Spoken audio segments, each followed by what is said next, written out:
keeping track of everything that's going on in the book is probably the hardest thing about it. I do a huge amount of prep. I've got like files of notes. Sometimes I've got like a big A3 page in front of me above my desk to remind me what's supposed to happen. In a way, it's a bit like a movie when you're, the acting of the scene is kind of the easiest part or the shortest part, and kind of behind the scenes is this huge amount of kind of hard labor going on.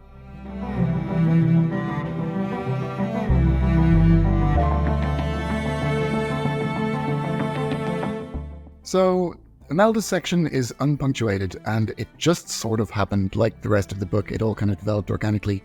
I was writing it as normal, and then as pages went by, I just stopped punctuating, and it just reflects the way she thinks. She's in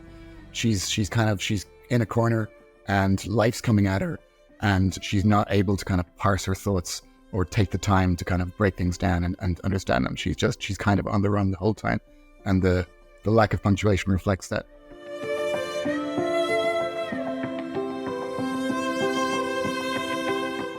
Cass and Dickie were the first to emerge, so initially the story was kind of a two-hander.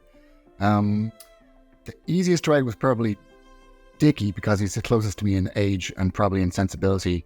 He sort of fancies himself as a bit of an intellectual. The hardest was Imelda, because she's not an intellectual, and she's not funny. She's going through like a really intense time, so it was quite challenging to kind of just focus in on the emotions and like not try and like leaven it with jokes or cerebration, which is kind of what the other characters do to kind of get through things.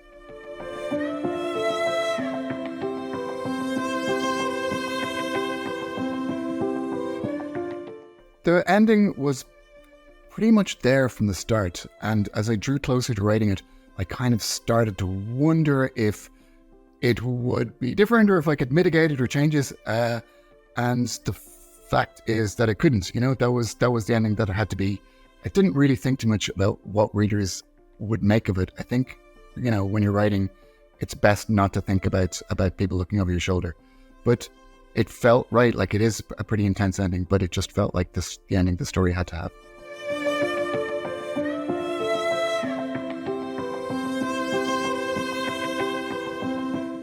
Climate change is in the novel because it affects all of us all the time, and I guess each of the characters in the book is imagining that they're islands of sorts, and one of the major themes of the book is the fact that we're all connected like all the time, and you can't just sort of like hair off on your own and flee from your past and your present and your future.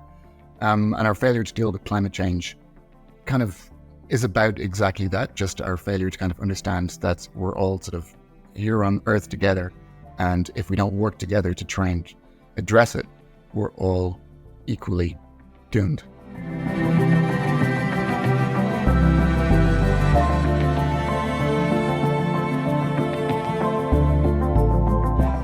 Yes, this has been a really good time for polls. Thinking back, there aren't that many polls out there in the canon. Paul Beatty's book, The Sellout, I really loved. Paul Auster's New York trilogy was a really key book for me in my 20s.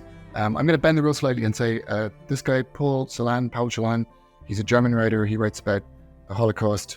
It's very, very difficult poetry, but it's very, very romantic and beautiful at the same time. And I think that for me, he's the Paul that stood the test of time the best.